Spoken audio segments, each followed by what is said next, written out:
100,617,630. 3 million of which are unemployed Filipinos. Since June 2010 until June 2013, Philippines has produced 468,373 nurses. 279,160 are nursing graduates and 188,613 are registered nurses. One of the goals of a newly registered nurse is to land a job and gain experience. It has been a top priority for most of the students studying nursing.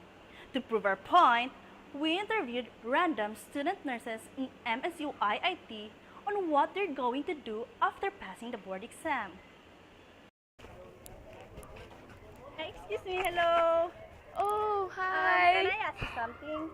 Yeah, sure, why not? What are you going to do after passing the board exam? Well, I'm not sure yet, but of course, I'll find job and probably work. Okay, thank you so much.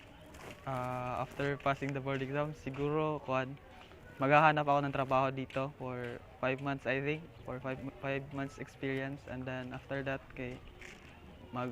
pupunta siguro ako ng ibang bansa para dun magtrabaho. First of all, I'm going to look for a job in a hospital and hopefully I'll be accepted. For the past years, the number of nursing graduates and registered nurses are rapidly growing. As a result, these nurses cannot be guaranteed a job as a staff nurse in a hospital. The estimated number of hospitals here in the Philippines is around 2,300. A number not enough to accommodate all the newly registered nurses. One possible reason for this is the decreasing demand for nurses and the increasing population of nurses in the country. So what should we do about this problem? How can we help these health practitioners? Surviving the unemployment rate in the Philippines, especially for nurses, is not an easy task or is not an easy situation. However, if we are going to be patient, this is not something a cliche or this is not something a generic answer to your question, but if we are going to be patient and perseverance and a little bit of creativity. Ako din, I experienced being unemployed for 3 months. I experienced rejections. I experienced acceptance in some of the companies, and this bipolar state of emotions, rejections and acceptance, gave me satisfaction at the end of the day. Okay, what are my tips for newly fresh grad and nurse who just passed the board exam?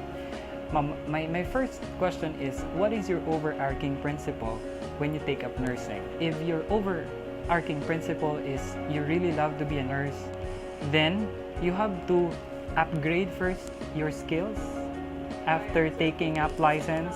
Yeah, you take up your some trainings. There are a lot of available trainings and seminars to upgrade your skills, or taking up masters, because if you will take up masters, you will compete in the global market, because most nurses now are taking up the continuing professional education. You can work as a community health nurse or a public health nurse. You can work as a school nurse. You can work as in the special area, not just in the hospital, alone in the ward. You can work also as entrepreneur, which I love most. Nursing is the finest of all fine arts, and you can use the art of skills in any field na pwede mong gamitin at pwede kang maka-income. Indeed, surviving the unemployment rate of the Philippines is not an easy situation.